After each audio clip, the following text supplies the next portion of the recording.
Man, that graphic is sweet. The thing I've been waiting for the longest. You are one of the biggest LSU baseball fans I've ever met in my life. And I only started following them like 2 years ago. And yet, we won a national championship last season. I'm addicted. Hey, not a bad thing to be addicted to. There could be a lot worse. So, the 2023 college baseball season was one for the books for the Tigers. We're a top 3 team literally all season long. Just when it looked like they were about to go down in Omaha, Wake Forest had them on the ropes. Tommy Tanks hits a walk-off, sends us to the World Series to take on Florida. A tight game and then 2 dominant games, but all that matters is the last dominant game where the Tigers took home a W to beat Florida and went home with the national championship. So we did lose a lot of the players off those teams. Of course, Paul Skeens, Dylan Cruz, 2 first-round picks in the MLB draft. Ty Floyd, another first-round pick, I believe, from the MLB draft. Guys like Gavin Dugas, who were here for forever. Jordan Thompson, who played shortstop for us. I mean, we had tons of guys leave, but Jay Johnson is still at the helm. We've got some talented transfers coming in, and we've got some retained players. So, Rebo Hustle, break it down for us. Yeah, I mean, like you said, last season we saw some crazy offensive firepower. They were averaging 8.9 runs per game and kind of struggling defensively at first and kind of caught fire through the SEC, struggled a little bit in Omaha, and then caught fire right in time to win the national championship. I really feel like this year's roster is built so much differently than last year's. I mean, you had the offensive firepower of Dylan Cruz, Gavin Dugas, Jordan Thompson, and some amazing fielders in Jordan Thompson. And our outfield played elite baseball all year. But this year, I feel like it's going to be very defensive oriented. You have some amazing fielders coming in through the transfer portal. You have some crazy pitching out of freshmen, out of transfers, out of the guys you've retained. Last year, your team ERA was 4.47, which isn't great, but it isn't terrible. And honestly, I feel like that was very much so carried by Paul Skeens. You lose him, but you've made the attempt to replace an arm. You're not going to replace Paul Skeens. He's a number 1 pick for a reason. But honestly, I feel like this pitching staff is more well built. Is that a word? Is that how you say it? Yeah, is that sure. how English works? More sure. well built? I mean, you're asking the wrong guy, but sure. Yeah, so this defensive pitching staff is crazily built. You have arms out of the wazoo. You've got them coming from the left side. You got them coming from the right. And honestly, I feel like we have like 7 starters or so. And you've only got 3 spots, if we're being honest. Also, you brought in Nate Yeski to be your pitching coach this offseason, who had some amazing seasons at Oregon State.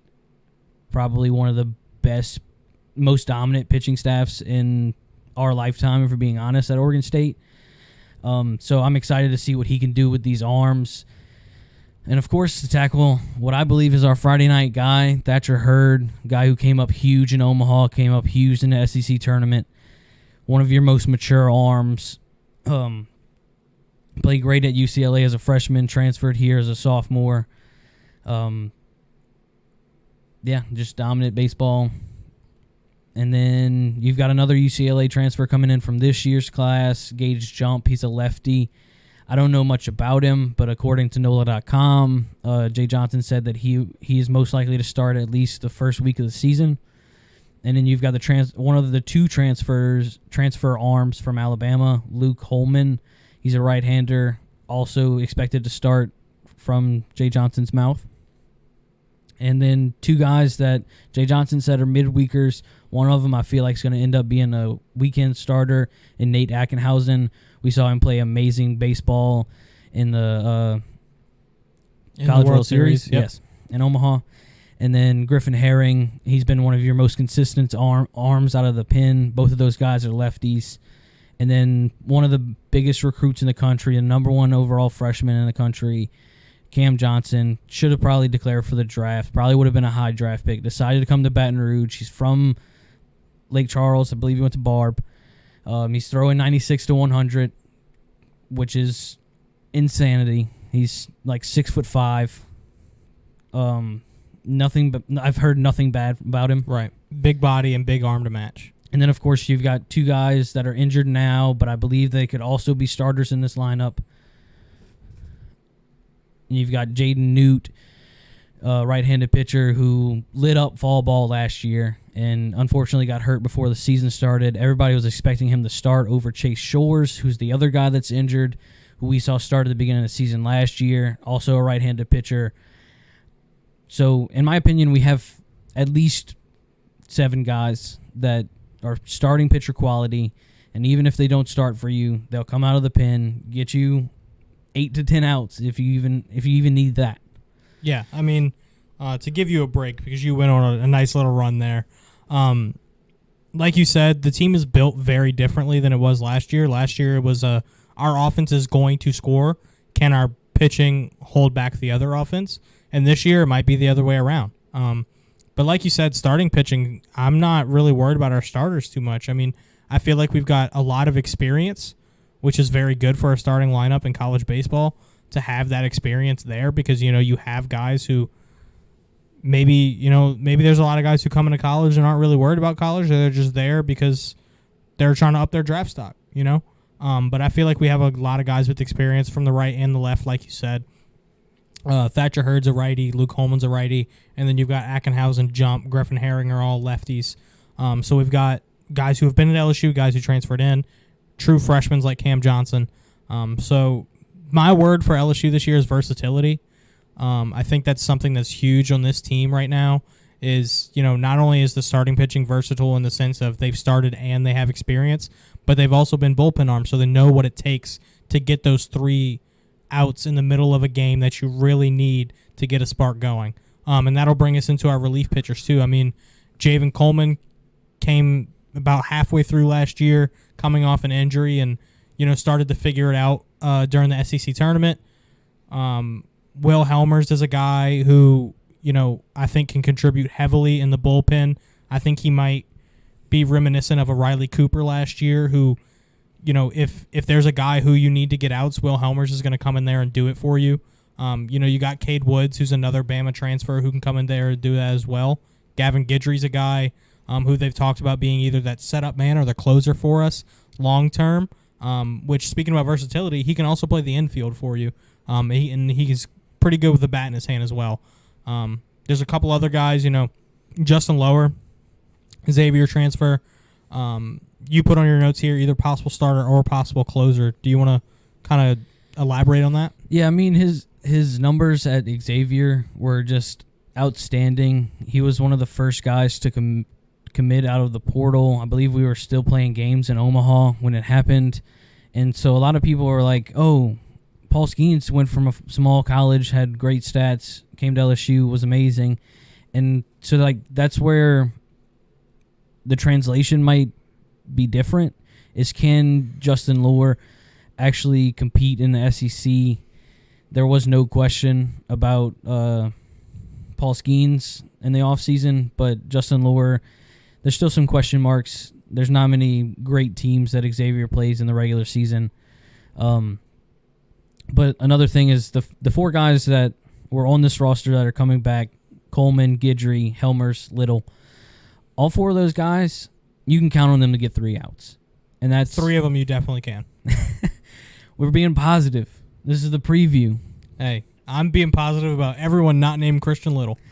Christian Little played great against Arkansas and then kind of had a bad year last year after that. I mean, when the slider's on, it's on. It was a much more of a control thing with him last year. And then also you've got a freshman who's also playing the field like Gavin Guidry is, and Jake Brown supposedly throwing mid-90s. It's a possibility you see him pitching this season. It's a possibility you don't. But personally, my favorite guy, the guy I'm most excited about, is Aiden Moffitt. He really had a role of just being a bench guy last year, but every time the camera panned to the dugout, you can find Aiden Moffitt smiling ear to ear. And it's great to see a team player. I mean, we saw it with Travinsky and Milazzo in the past couple years. Those guys were happy for each other the whole way, competing for the same job. But supposedly in fall ball, Aiden Moffitt's been throwing 99-mile-an-hour fastballs, and then has a 96 to 98-mile-an-hour sinker, which is like the most absurd thing that anyone has said, that guy was just sitting on our bench for the national championship. Yeah. Which I'm sure he had a great offseason, improved so much. And so I'm excited about him. Maybe he's a starter. Maybe he's a closer. Maybe he's the guy that you turn to like Riley Cooper, where you need a long stretch of outs. Maybe you need 9 outs in the middle of a game because your starter didn't have a great game. That Aiden Moffitt's the guy to turn to, I believe, this season.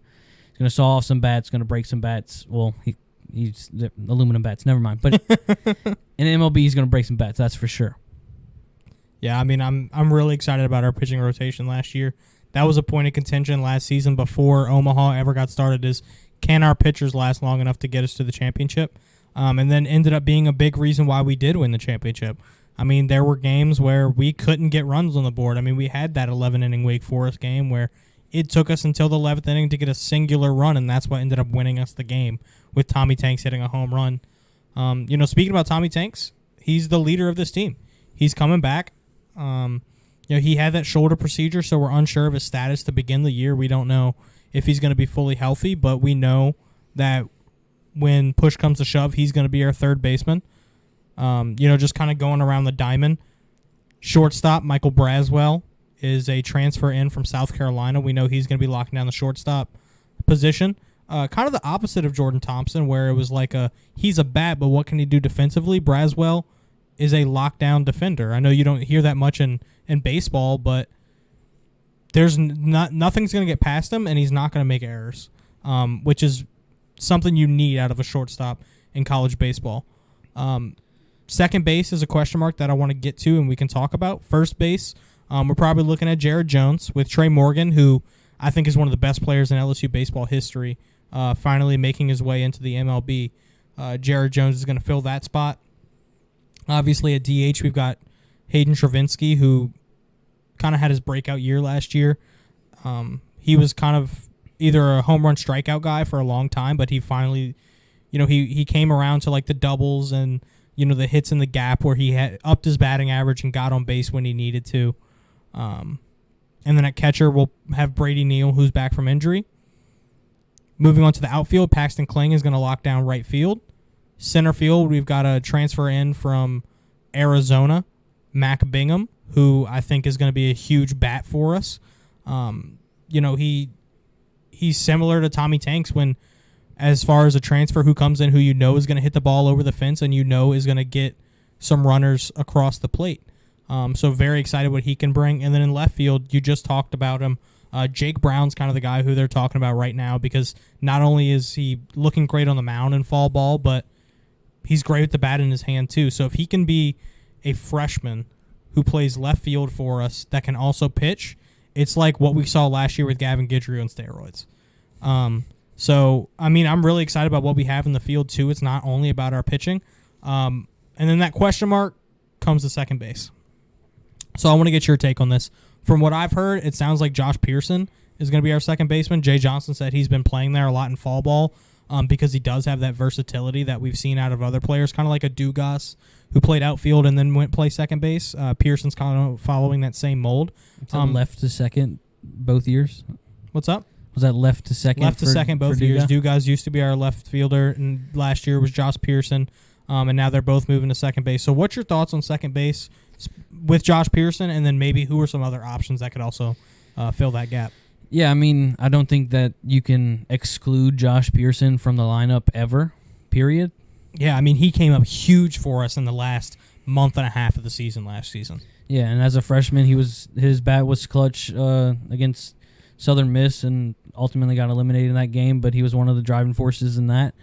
But Gavin Guidry is supposed to have one of the most electric bats out of last year's class, and so it's hard to say that for another year you're just going to use Gavin Guidry as this slow ball closer, which I personally didn't want to see, but it seems to be it seems like it's going to be that way again.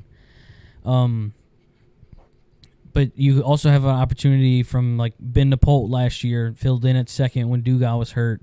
You know he's a great defensive player.